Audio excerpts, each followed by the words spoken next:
Lamine Camara a été élu meilleur jeune africain en 2023, puis il a enchaîné back-to-back en 2024. Et ça montre à quel point il est en train de s'imposer comme l'un des meilleurs jeunes de sa génération en Afrique. Et aussi avec son club du côté de l'AS Monaco, cette année, il a réussi à franchir un cap dans sa carrière. Il a joué pour la première fois la Ligue des Champions et il a su répondre présent dans des grands matchs. Ce qui fait qu'aujourd'hui, il y a plusieurs gros clubs qui s'intéressent à lui. On parle vraiment de gros clubs comme Liverpool, Manchester United et même le FC Barcelone qui sont sur lui. Donc aujourd'hui, on va se poser tranquillement et voir pourquoi c'est un joueur qui attire autant l'attention. Oh là là, la mauvaise relance encore. Attention à la punition. Alors déjà, j'aimerais qu'on parle de ses stats cette année. Et là, c'est vraiment intéressant ce qu'il a réussi à faire.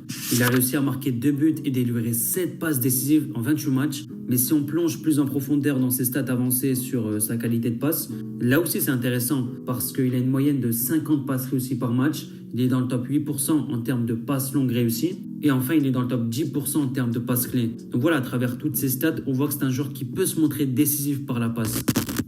Alors pour moi, il y a une première caractéristique à évoquer quand on parle de la qualité de passe et de la créativité de Lamine Camara, c'est que c'est un joueur qui peut casser des lignes. C'est vraiment un joueur qui, dans les phases de possession de son équipe, de l'AS Monaco ou même du Sénégal, eh bien, il agit comme premier relanceur. C'est un joueur à qui on donne la responsabilité d'être le créateur du déséquilibre. Étant donné qu'il n'a pas peur, il prend ses responsabilités, eh bien, ça lui permet de trouver ses milieux de terrain, ses attaquants dans les intervalles et ce qui fait avancer le jeu de son équipe. Lamine Camara, il n'hésite pas à faire des passes vers l'avant. Et même ce qui est intéressant chez lui, c'est qu'il a toujours cette intention de jeu vers l'avant. S'il voit qu'il y a un de ses coéquipiers qui est disponible entre les lignes, eh bien en une touche, 2 touches, voire même 3 touches maximum, il est capable d'exécuter sa passe. Donc pour moi, c'est vraiment un excellent premier relanceur en tant que milieu de terrain défensif. Eh bien, il a cette responsabilité à la relance et je trouve que c'est un joueur qui permet de créer du déséquilibre dans une défense parce que ses passes éliminent 2 voire 3 joueurs de l'équipe adverse et qui permet de faire avancer le jeu de son équipe.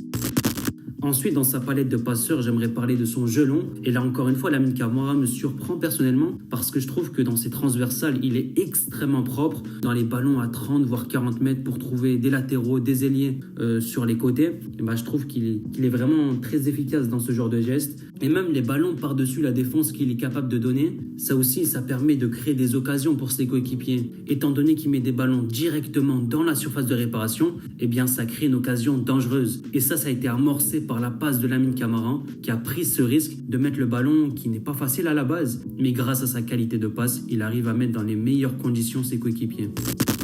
On peut également parler de ses renversements de jeu. Lamine Camara, voilà, il fait vivre le jeu dans les phases de possession. S'il n'y a pas de solution verticale, il va jouer sur le côté. Voilà, en fait, ce qui est intéressant, c'est qu'il va toujours jouer selon ce que le jeu demande. S'il faut faire une passe qui casse des lignes, il sait la faire. S'il faut faire un jeu long, il sait le faire.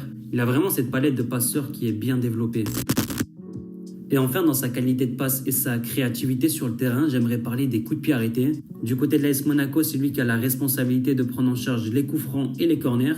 Et dans ce genre de situation, Lamine Camara a pu se montrer décisif dans pas mal de situations parce qu'il met le ballon dans des zones dangereuses. Il met suffisamment de puissance et de dosage et surtout de précision, ce qui permet à ses coéquipiers de bien attaquer le ballon et de marquer des buts dans ce genre de situation. Et Lamine Camara sur les coups de pied arrêtés, c'est vraiment un joueur qui met des super ballons. Касание было неудачное, поэтому ударить не удалось. Ламин Камара под прессингом Аутсуса. Quand il est mis sous pression, Lamine Camara il garde toujours son sang-froid. Il est tranquille même s'il y a 2 voire 3 joueurs sur lui. Et surtout, il a les qualités pour sortir du pressing. Déjà pour moi, il y a une première chose évidente à souligner chez Lamine Camara, c'est au niveau de ses appuis. On peut le voir, il peut bouger assez facilement au niveau de ses appuis. Il peut pivoter sur lui-même et ce qui fait que, notamment sur les premiers pas, ça lui permet de jouer avec son adversaire. Il peut partir dans n'importe quelle direction. Voilà, dans tout ce qui est mouvement, agilité de son corps, Lamine Camara est assez vif dans ses mouvements pour pouvoir éliminer la pression. Et ce qui est intéressant chez lui, c'est dans sa capacité à partir dans la direction opposée de l'adversaire. Et dans ce genre de situation, il arrive à faire pas mal de différences. Et même les joueurs qui viennent presser Lamine Camara, généralement, ils sont obligés de faire faute parce que les adversaires n'arrivent tout simplement pas à le tenir. Et même, il faut parler de son démarrage qui est vif. Il a plutôt une bonne accélération, une bonne vitesse sur les premiers mètres qui lui permet tout simplement d'éliminer la pression. Ensuite, dans sa résistance au pressing, j'aimerais parler de sa première touche de balle. Eh bien, Lamine Camara, c'est un joueur qui peut tout simplement éliminer la pression en l'espace d'un contrôle orienté. Ce qui fait que ça élimine directement l'adversaire et ça lui permet de faire progresser le jeu de son équipe et d'éliminer la pression. Араужо. Плохой заброс вперед на Ауснеса. Ауснес упустил мяч. Défensivement aussi, Lamine Camara, il fait un sale boulot, il est présent physiquement et il arrive à récupérer beaucoup de ballons. Et là encore, il a des stats hyper intéressantes. Il est dans le top 18% en termes de tacles, il est dans le top 17% en termes de passes bloquées et enfin dans le top 13% en termes d'interceptions. C'est vraiment un joueur qui, sur le plan défensif, il a une importance primordiale dans son équipe, surtout quand on regarde le système de jeu de l'AS Monaco. Il y a 4 attaquants et Lamine Camara, en tant que milieu de terrain, il a de grosses responsabilités dans les tâches défensives. Et on peut le dire, il fait plutôt bien son boulot. Déjà, de par sa présence physique, il est très solide dans les duels, que ce soit au sol ou dans les airs, mais notamment au sol. C'est un joueur qui est présent et qui met de l'impact physique. Dans les coups d'épaule, dans les duels directs, il arrive à chipper le ballon à l'adversaire. Ce qui fait qu'il va récupérer beaucoup de ballons, notamment dans les 1 contre 1.